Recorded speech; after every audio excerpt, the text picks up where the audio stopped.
Oi, tudo bem? Professora Sabrina Campos Garopaba. Hoje nós vamos falar um pouquinho sobre isomeria plana, ok? Essa palavra foi inventada pelo Berzelius, lembra dele? Nós já falamos dele aqui. O Berzelius, ele batizou aí, né, essas moléculas que possuem essa característica com esta palavra em 1830. Iso, é do grego, né, significa iso, e meria significa partes, né? E aí, no caso, a plana. Então, a gente vai perceber aí um pouquinho o que eu estou querendo dizer com isso, o que eu estou querendo dizer com partes iguais, tá? Vamos embora aí para a contextualização.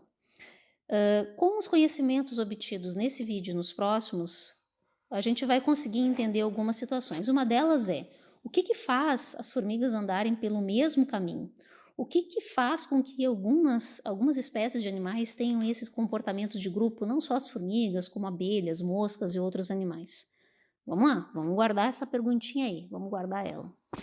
Contextualizando, vamos imaginar o seguinte, que você é um técnico de laboratório e está identificando frascos contendo substâncias químicas para armazenar elas.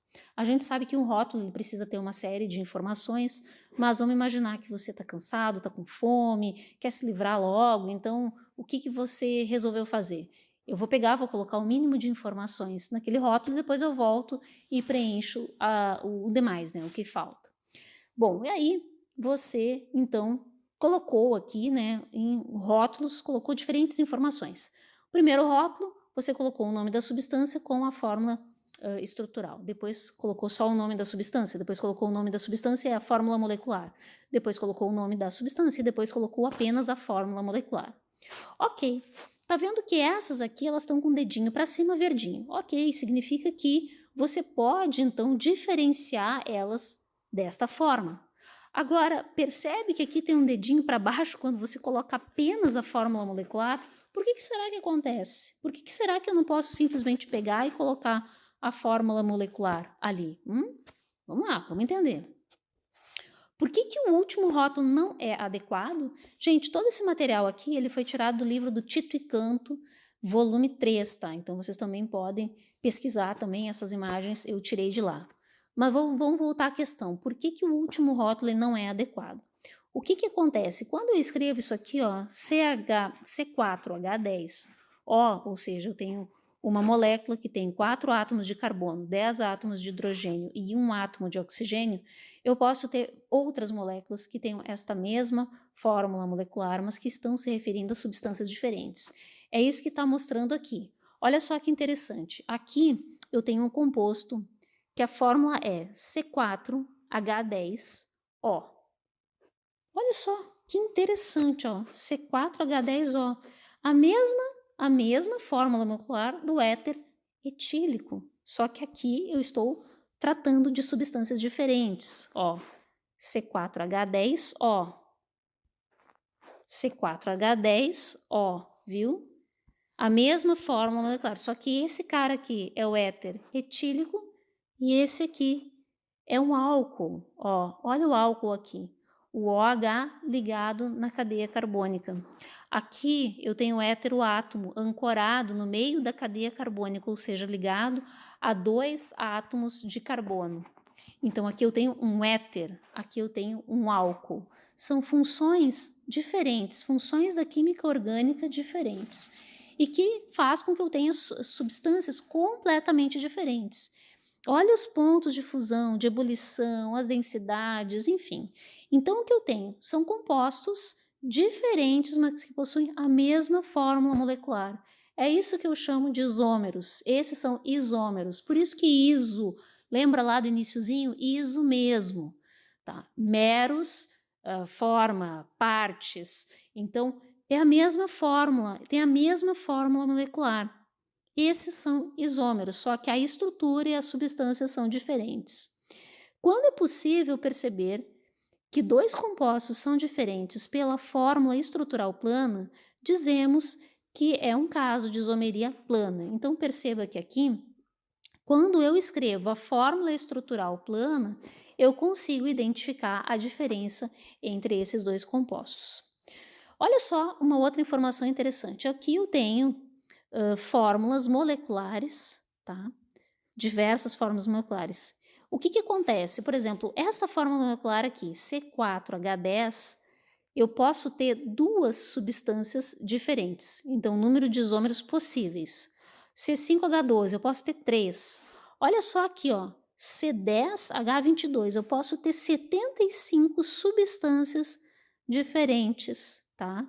Então, por isso que jamais eu posso estar rotulando um frasco de laboratório apenas utilizando a fórmula molecular, porque eu posso ter substâncias diferentes, tá? Bom, agora o que acontece? Eu tenho uma questão de isomeria plana. O que é a tal da isomeria plana? É quando eu consigo identificar a diferença entre essas duas substâncias olhando a fórmula estrutural plana, ok? Agora existem diferentes tipos de isomeria plana, tá? Vamos lá, vamos classificar então. Vamos então para a classificação dos isômeros. Classificar os isômeros significa dizer qual é a diferença entre eles. Então vamos olhar aqui essa molécula. Eu tenho aqui um álcool, tá? Aqui eu tenho um éter. Vamos ali para o próximo slide. A fórmula molecular é C4H10.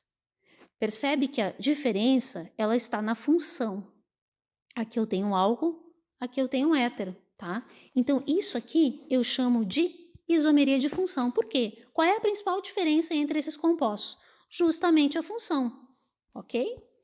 Bom, quando eu tenho compostos desse tipo aqui, olha só. Aqui eu tenho um aldeído, aqui eu tenho uma cetona. De novo, mesma fórmula molecular, C3H6O.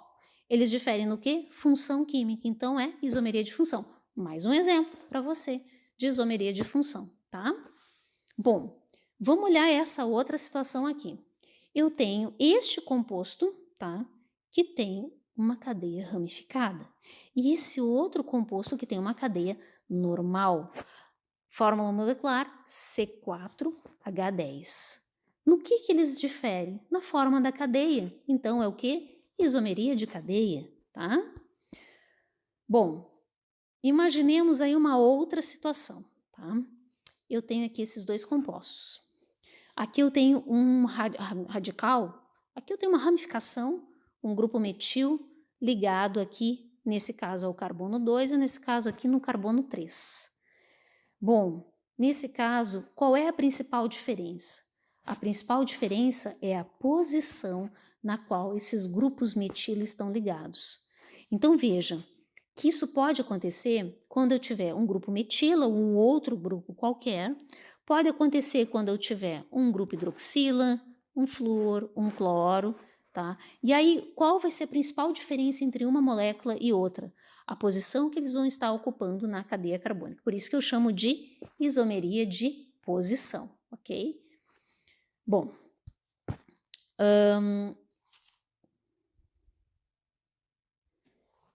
eu agora vou mostrar uma outra situação aí para vocês. Quando eu tiver, por exemplo, um heteroátomo, tá?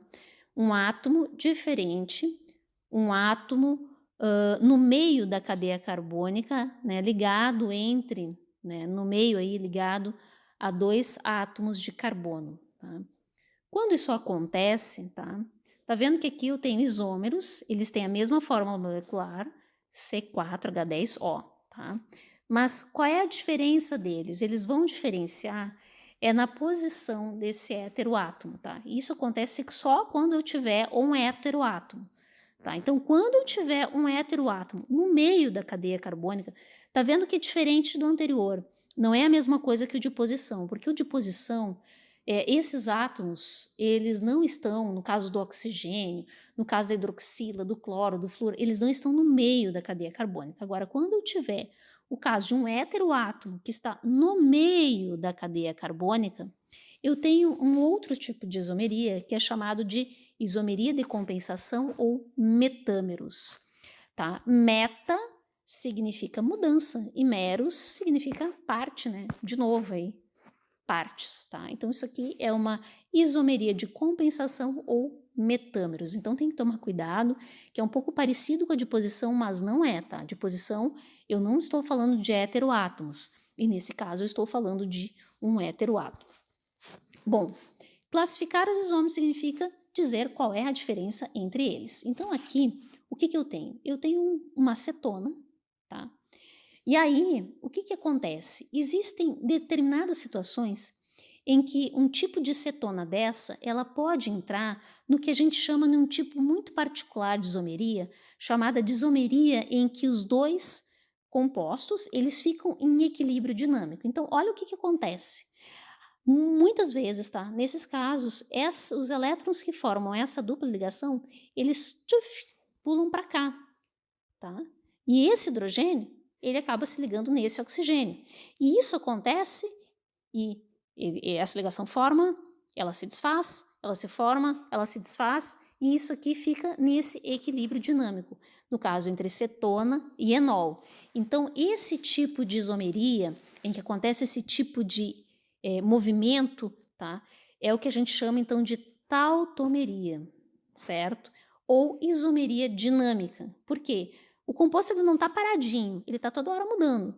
É o que a gente chama então de equilíbrio cetoenol. Tá? Então ele pode acontecer sempre entre uma cetona e um enol, né? Exemplo aqui acima, ou então um aldeído e enol. Vai ser sempre nessas duas situações aí que a grande maior parte das vezes acontece. Então é o que eles chamam de tautomeria, quando eu tenho esse equilíbrio dinâmico, ok? Então, gente, revisando, eu tenho sempre 5 tipos de isomerias planas. Eu tenho isomeria de função, quando eu tenho, né, lógico, consigo diferenciar entre eles quando eu tenho funções diferentes, a isomeria de posição, quando eu tenho átomos que estão em posições diferentes da cadeia.